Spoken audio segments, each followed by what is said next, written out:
El Consejo de Ministros acaba de aprobar la reforma fiscal que se concentra en el IRPF. Que entrará en vigor a partir del 1 de enero del próximo año. Cada español tendrá una rebaja del 12%. El gobierno dice que 20 millones de contribuyentes notarán las rebajas fiscales. Los cambios fiscales se focalizarán en el IRPF, que reducirá los tramos de 7 a 5. El gobierno lo niega, pero es una reforma con una clara intención electoral. Una limosna para las clases medias y los trabajadores. Es decir, menos impuestos al final para los más ricos.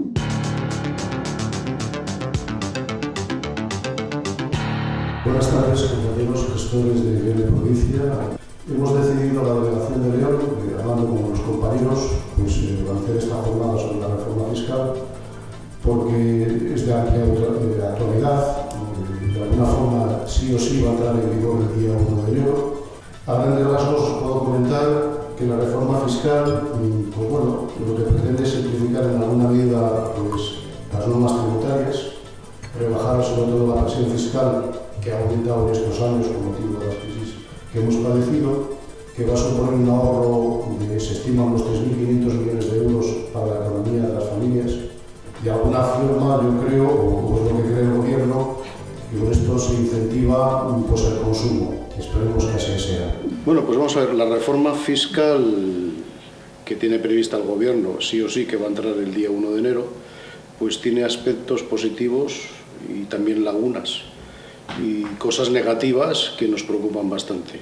Hay aspectos positivos que redundan en beneficio de las familias españolas porque van a conseguir un ahorro, se estima unos 3.500 millones de euros, que de alguna forma van a tener más liquidez en el bolsillo y lo van a destinar a la compra, al gasto, a incentivar que la economía se mueva de una forma que estaba estancada por estos años que llevamos de crisis.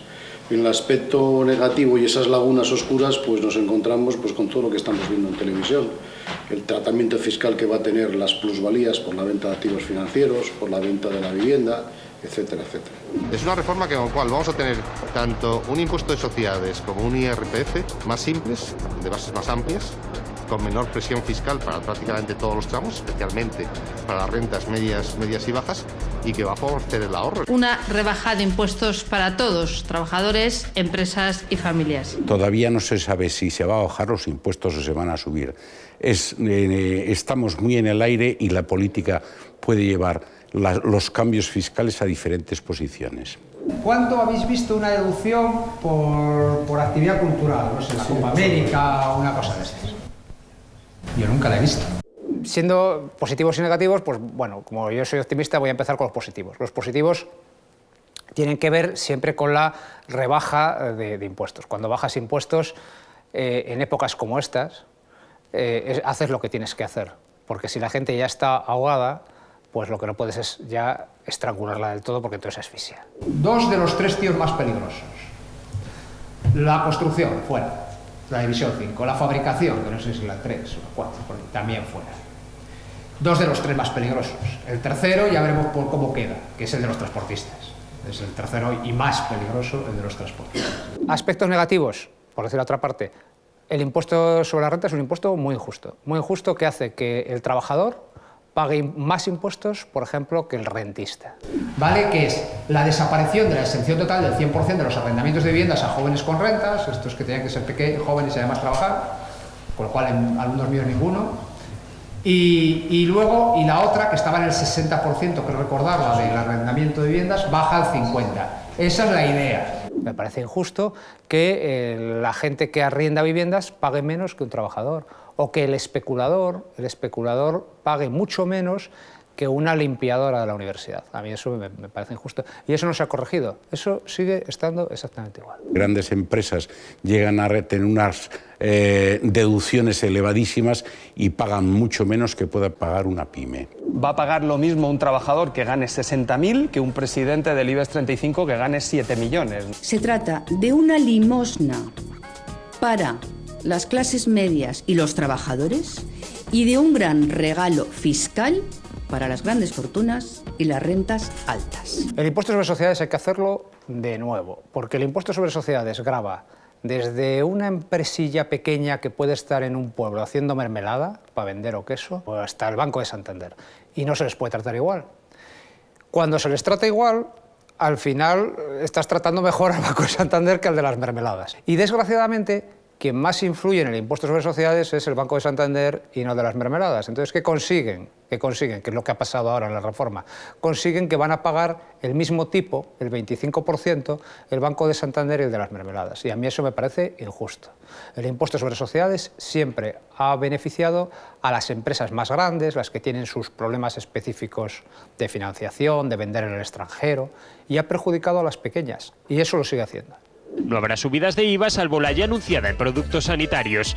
Tampoco se elevarán los impuestos especiales y no habrá cambios significativos en la fiscalidad patrimonial. El IVA poco cambia, simplemente nos van a poner de acuerdo con varias sentencias que tiene el Tribunal de la Comunidad Económica Europea. ¿Cuál es el último eslabón de la cadena de un móvil? El phone house, bueno, ya el otro, Comunicaciones Pérez. Claro, la tienduca esta de aquí se liberan móviles rápidos y baratos. O sea, ese es el último destinatario. ¿Ese es el que vamos a confiar que nos ingrese el IVA de toda la cadena? ¿A ese? No. El IVA tiene un aspecto positivo que a lo mejor al final es negativo. Positivo es que nos viene impuesto por la Unión Europea. Aquí no podemos hacer lo que queramos. Eso, puede decir, es bueno porque el impuesto es igual en Francia, es igual, salvo los tipos, es muy parecido al de Francia, al de Alemania, lo que sea. Pero es un inconveniente porque al final no podemos hacer nada con él. Pero es negativo, por ejemplo, con una cosa como la que ha pasado ahora, y es poner al tipo general o elevar al tipo general los productos sanitarios, determinados productos sanitarios. Es decir, decirle al Hospital de León público, por ejemplo, que va a tener que pagar un 21% por el aparato de rayos, o por las batas, o por los guantes, es algo que nos viene impuesto por la Unión Europea, pero es bastante injusto, bastante injusto. El que más va a bajar, el IRPF, pero también recordamos que el Gobierno lo subió en 2012 como una medida temporal y todavía hoy seguimos con ella. Lo que está haciendo el Gobierno es subió el impuesto en el año 2012 de una forma y ahora lo que hace es retornar de otra forma. El Gobierno lo niega, pero es una reforma con una clara intención electoral. No, es una reforma que lo que busca es incrementar la renta que está en el bolsillo de los contribuyentes españoles a partir de enero del año 2015. Bueno, pues con esta reforma, pues algunos dirán que es una reforma con tintes electoralistas. Quizá no le falten razón porque estamos pensando que la legislatura se va a agotar del año que viene, el 2015, y entonces estamos en época de elecciones. Es año electoral, el 2015, el mejor votante es el que va a votarte con un billete en el bolso. Entonces, esto es la montaña rusa. En el año 2011 se nos subieron los impuestos a todos. Ahora, estos mismos que nos los suben, nos los bajan. Con la idea de que les vayamos a votar, sí. Y eso es indudable que va a pasar porque la gente va a tener más dinero en el bolsillo, menos retenciones cuando vaya a votar. Que se acuerde que estos mismos que le dieron el dinero fueron los que se lo quitaron hace 4 años, eso, si lo recuerdan, no les votarán. Si piensan que fueron otros, entonces a lo mejor sí te vuelven a votar, claro. Los trabajadores medios vamos a pagar más o menos lo mismo que pagábamos en 2011, lo que pasa es que ahora pagaremos el IVA, pagaremos el IBI, el impuesto de basuras, todos los demás. Es decir, menos impuestos al final para los más ricos. Es que tú imagínate que fueras en renta y fueras viendo que el tipo bajara a medida que el contribuyente tuviera más base imponible. ¿Qué pensarías? ¿Qué pensarías si las estadísticas te dijeran, a ver, aquí los que tienen una base imponible de 10.000 euros pagan un 10 y pico, los que tienen más de 50.000 un 12, y luego los de más de 100.000 pagan un 6, y los de más de 300.000 un 2? Es cierto que hemos pasado unos años muy duros con recortes sociales y que esta reforma fiscal, como decía anteriormente, pues lo van a notar las familias españolas porque en enero en su nómina van a llevar más dinero líquido a casa. La gente con rentas muy bajas lo notarán. No notarán porque no pagarán. También hay que pensar que ahora estaban pagando muy poco. Las capas más bajas de lo que es la sociedad, algo se les va a tener en cuenta. Y las personas con rentas más altas lo notarán y lo notarán bastante. Porque si hay algo que le pase a este impuesto es que se va a bajar más el tipo marginal al que más tiene. Y se van a mantener los privilegios que, como os cuento, tienen a los que cobran dividendos, se van a mantener los privilegios a quienes venden acciones, es en renta, pero también es en sociedades. Las SICAV, las famosas SICAV, van a seguir tributando igual que lo hacían ahora, al 1%. Eso no se ha modificado. Los que tienen dinero, sigo diciendo lo mismo, que no van a notar mucho porque tienen sus sistemas ya para presentar impuestos y poco se va, las famosas ICAF, etcétera, etcétera. Yo creo que en los dos extremos probablemente lo noten para bien. Desde el punto de vista político, pues yo no le echaría tanto porque no sabemos al final qué es lo que va a ocurrir. Desde ahora, los trabajadores que hayan sido despedidos a partir del 20 de junio empezarán a tributar en 2015 desde los 2.000 euros por año trabajado. El paro tributa, con lo cual, quiero decir, hay una posición de decir, oye, ¿y por qué las indemnizaciones por despido no tributan si el paro tributa? Por ejemplo, y nadie lo discute. Bueno, pues en el horizonte en Castilla y León tenemos que ser optimistas, porque si volvemos la vista atrás hace 25 años, ¿cómo era Castilla y León? Que era eminentemente agrícola y ganadera. Y hoy, sin embargo, hemos dado un salto cualitativo muy importante. Hay que darse cuenta que ahora 1/3 del Producto Interior Bruto regional se basa en la industria. Yo creo que hay buenas expectativas. De hecho, yo estuve consultando esta mañana la tasa de desempleo del segundo trimestre de este año y habíamos bajado en una cifra considerable. Las expectativas, pues probablemente seamos de las comunidades autónomas que más crezcan en este año y casi por encima de la Unión Europea. Yo creo que hay que ser optimistas. Creo que aquí en Castilla y León haría falta mucha más industria, por un lado. Y en cuanto a lo que es España con el resto de Europa, los datos que dan y todos los beneplácitos que nos da la Comunidad Económica Europea, no los entiendo cómo en menos de 3 años hayan podido corregir y ahora estén cayendo los más fuertes, como puede ser el caso de Alemania, Italia y de Francia, que está en negativo, pueda llevarse a cabo. Las macroeconomías y los términos macros son tan raros y tan difíciles que no se entienden. Lo malo que tiene España es el paro. Aquí se quiere cuadrar el círculo.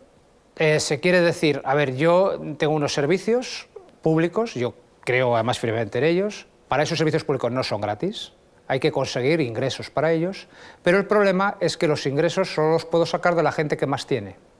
Casualmente la gente que más tiene son mis votantes cuando no son los que me mandan.